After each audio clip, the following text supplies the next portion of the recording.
सदाबहार सच्ची कहानियों पर आप सभी व्यूअर्स का स्वागत है। चलिए आज की कहानी की तरफ चलते हैं।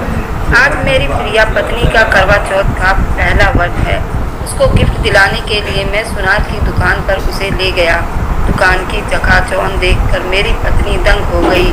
दुकान वाले ने एक से बढ़कर एक गहने मेरी पत्नी को दिखाया।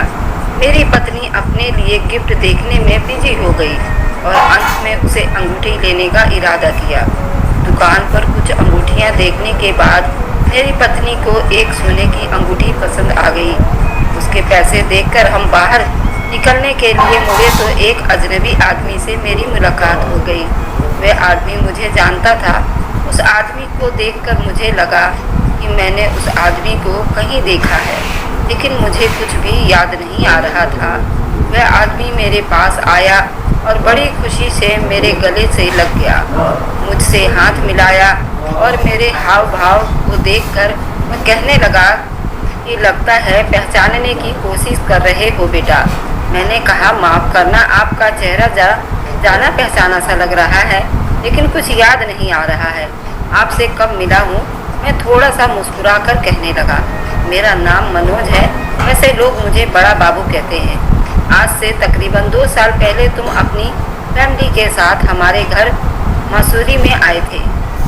शायद अब कुछ याद आ रहा होगा आपको। उनकी बात सुनकर मेरा तो सर चकरा गया। अचानक से मुझे याद आया और मैं बेधड़क बोल पड़ा, सब याद आ गया मुझे अंकल जी, सब याद आ गया। मैंने सवाल किया कि आप अकेले ही आए हो या आंटी भी आई हैं? अंकल ने जवाब दिया, हाँ बेटा वह भी आई हैं और बड़ा बेटा कमल भी साथ आया है, वह बैठे हैं, आप उनसे मिल सकते हो। आंटी साड़ी पहने बैठी हुई थी और साथ में कमल भी खड़े थे। उनके चेहरे पर मुस्कुराहट थी और मेरी तरफ देख रहे थे। मैंने अपनी पत्नी को समझाया कि आंटी से मिलने पर उनके पांव छूकर उनका आशीर्वाद ले लेना, और बाद में फिर मैंने अपनी पत्नी को आंटी से मिलवाया। मेरी पत्नी ने मेरे कहे अनुसार आंटी के पांव छुए और उनका आशीर्वाद लिया। आंटी ने भी बहुत अच्छे तरीके से मेरी पत्नी के सर पर हाथ रखकर बहुत सारी दुआएं दी और अपना प्यार भी दिया। फिर मैंने आंटी को बताया कि ये मेरी पत्नी प्रिया है और हमारा 3 साल का बेटा राहुल है। आंटी बहुत खुश हुई और अपने बेटे कमल के तरफ आंखों आंखों में कुछ इशारा किया। कमल ने मेरे बेटे की जेब में 500 का नोट डाल दिया। मैंने बहुत एतराज किया कि ये गलत बात है, लेकिन आंटी न मानी, इधर उधर की बातें करने लगी। मैंने आंटी से आने के बारे में पूछा तो आंटी कहने लगी कि भगवान ने मेरी बेटी को बेटा दिया है, इसलिए हम अपनी बेटी के लिए और उसके ससुराल वालों के लिए कुछ उपहार खरीदने आए हैं। मैंने पूछा, आंटी कौन सी बेटी के लिए? आपकी तो 3 बेटियों की शादी हो चुकी थी और एक कुंवारी थी जिसके रिश्ते के लिए हम लोग आपके घर आए थे, जिसके लिए आप लोगों ने कहा था कि अभी 5-6 साल तक शादी का कोई प्रोग्राम नहीं है। जबकि मुझे आपकी पर बहुत हैरानी हुई थी कि घर पर किसी रिश्ते के लिए बुलवा कर कह देना कि 5-6 साल बाद शादी का कोई प्रोग्राम नहीं है। हम लोग बहुत शर्मिंदा हुए थे आपकी बात पर। कितनी गलत बात है। आंटी को जैसे झटका सा लगा, लेकिन वो एक समझदार औरत थी। उन्होंने तुरंत पूछा कि ये बात आपको किसने बताई थी? मैंने कहा मेरे पापा ने मुझे बताया था।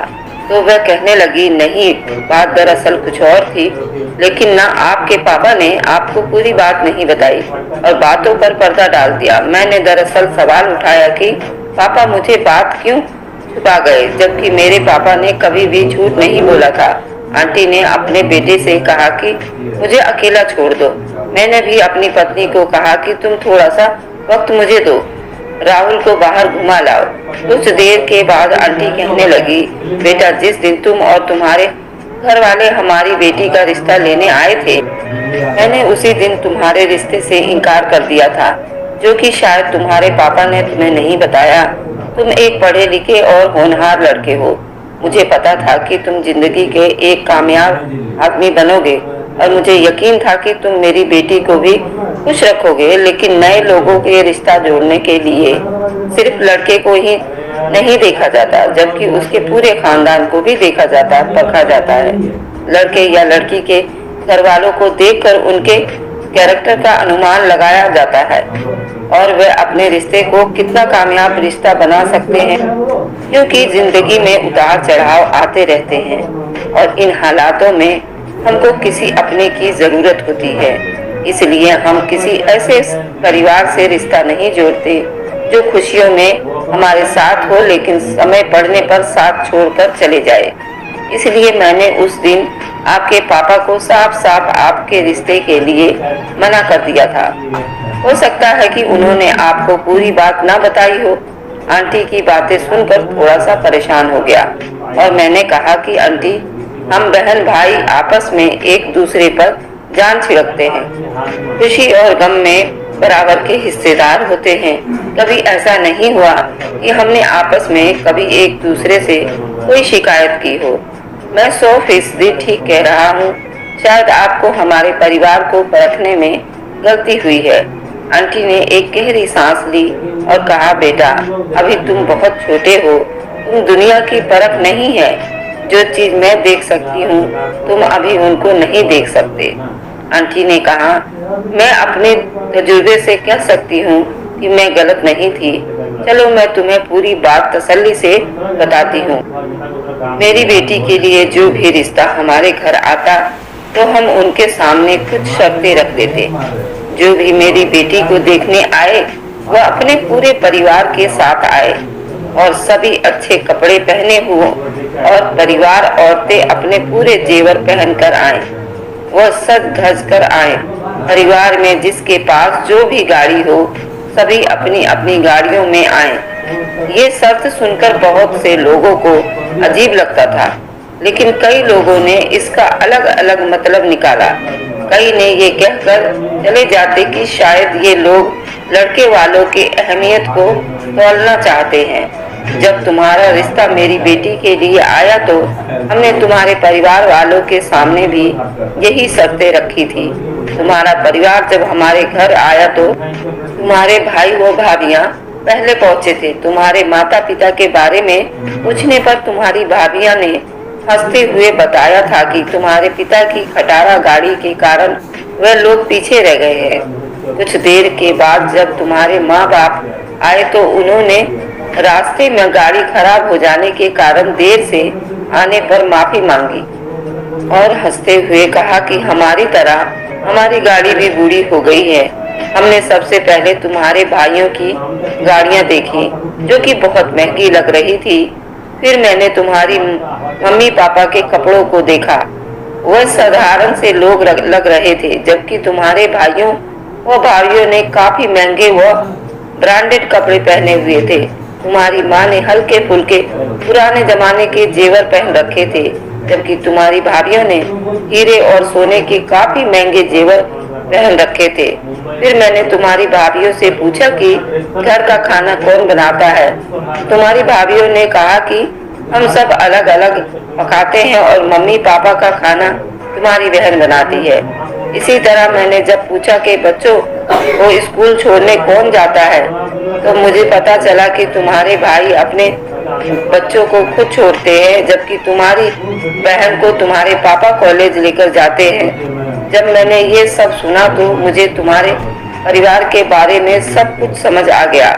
मुझे बहुत अफसोस हुआ उन बेटों पर जिनको पढ़ाने के लिए माँ बाप ने अपनी सारी जिंदगी लगा दी और उस औलाद को सोसाइटी के लिए कामयाब बना दिया। लेकिन जब औलाद की बारी आई तो वे अपने परिवार के साथ अलग रहने लगे और बुजुर्ग माँ बाप को बोझ समझने लगे, उनके ख्यालातों को पुराना समझने लगे, उनकी नसीहतों का बुरा मानने लगे। बुढ़ापे में उनका सहारा बनना उन्हें बोझ लगने लगता। अपने बच्चों को कामयाब करने के लिए उनके माँ बाप क्या क्या नहीं करते। कभी भूखा रहते तो कभी कड़कती धूप में काम करते। तुम्हारा पेट भरने के लिए अपने मुंह का निवाला तुम्हें दे देते। तुम्हारी जिद को पूरा करने के लिए अपने आरामों का गला घूंट देते हैं। तुम्हें अच्छे कपड़े पहनाने के लिए खुद कई सालों तक एक ही जोड़े में अपनी ज़िंदगी गुजार देते हैं। लेकिन जब औलाद की बारी आती है तो औलाद अपने माँ बाप को भूल जाती है, अपनी दुनिया की रंगोलियों में मगन हो जाते हैं। तुम्हारे भाइयों ने खुद तो नई गाड़ी ले ली, लेकिन अपने पिता का ख्याल ना किया कि हमारे पिताजी आज भी उसी पुरानी गाड़ी में सफ़र करते हैं, जो कई बार रास्ते में खराब हो जाती है। ऐसा ना था कि तुम्हारे पिताजी नई गाड़ी नहीं ले सकते, लेकिन उन्हें पता था कि उन पर अभी तुम्हारी बहन और तुम्हारी जिम्मेदारियां हैं। उनका भी दिल करता होगा ना नए जूते नए कपड़े पहनने का, लेकिन हो सकता है उनकी जेब इजाज़त ना देती हो। लेकिन तुम्हारे भाइयों की जेबें तो इजाज़त देती थी कि वे अपने माँ बाप के लिए अच्छे कपड़े खरीद सकते थे। हर बेटे का फर्ज होता है कि अपने शौक बाद में पूरे करे, पहले अपने माँ बाप को देखे, क्योंकि वह रुपया हमारे माँ बाप का था। जब भी उसने कोई चीज़ खरीदनी चाहिए, पहले अपनी औलाद का ख्याल किया, बाद में अपने बारे में सोचा। इसलिए मैंने ये सारी बातें उस दिन तुम्हारे पापा से कह दी थी। हमें दुनिया के माल दौलत नहीं चाहिए थी, हमें तो ऐसे रिश्तेदार चाहिए जो अपने से बड़े का और अपने रिश्तेदारों का सम्मान करे, ताकि कल को जब बुरा वक्त आए तो आपस में एक दूसरे का सहारा बन सके। माल दौलत सबके पास हमेशा अलग अलग रहता है, हमेशा एक जैसा नहीं रहता। जो साथ चलते हैं वक्त भी उनका कुछ नहीं बिगाड़ सकता। इसी तरह अगर रिश्ते बनाने में भी हमसे थोड़ी सी भी गलती हो जाती है तो सारी जिंदगी तबाह हो सकती है और नस्लें भी तबाह हो जाया करती है। मुझे गर्व है आपके पापा पर कि उन्होंने आपको हकीकत से अनजान रखा और फिर भी आप लोगों की गलतियों पर पर्दा डालते रहे। लेकिन देखना ये है कि औलाद अपने माता पिता का कितना ख्याल रखती है। माँ बाप तो हमेशा औलाद के लिए अपनी खुशियों की कुर्बानियाँ देती है। अब औलाद की बारी है और मुझे गर्व है अपनी औलाद पर कि आज कुछ भी हो जाए, मेरी औलाद हमें हमेशा आगे रखती है, हमारी हर छोटी बड़ी खुशियों का ख्याल रखती है। मुझे खुशी मिलती है जब मैं अपने परिवार को एक साथ देखती हूँ। हर त्योहार पर प्रोग्राम में पूरा परिवार साथ रहता है, एक दूसरे का ख्याल रखते हैं। खुशी हो या गम हो, सब साथ साथ रहते हैं। इसलिए बेटा, रिश्ते बनाना बहुत आसान है, लेकिन रिश्तों को कामयाब बनाना व निभाना बहुत मुश्किल है। ना समझ रिश्ता आपकी ज़िंदगी बर्बाद कर सकता है, आपको इतना बड़ा नुकसान दे सकता है कि हमारी सारी खुशियाँ गम में बदल सकती है। कामयाब रिश्ता आपको ऐसा सहारा दे सकता है कि तमाम ज़िंदगी के गम खुशियों में बदल जाते हैं। इतनी बात करने के बाद आंटी उठकर चली गई और मेरी आंखों के सामने मेरे बाप का चेहरा घूमने लगा। जो गलतियां मेरे भाइयों ने की थी वही गलतियां मैं भी कर रहा था।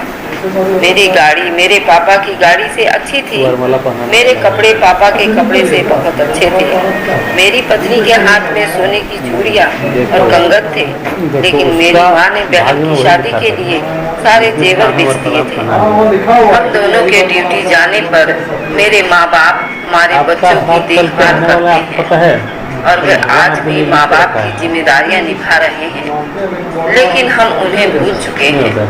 मुझे अपनी गलतियों का एहसास हो रहा था, मेरी आंखों से पानी निकलने लगा। मुझे बड़ा अफसोस हुआ अपने आप पर, कैसे हम अपने माँ बाप की खुशियों को भूल गए, जिन्होंने मुझे सब कुछ दिया, जिनकी वजह से आज मैं इस मुकाम तक पहुँच सका। मैंने उनसे सब कुछ लेकर उनको खाली कर दिया, लेकिन कभी उन्होंने मुझसे कोई शिकायत नहीं की। मेरे पापा कल भी बहुत बड़े थे और आज भी बहुत बड़े हैं।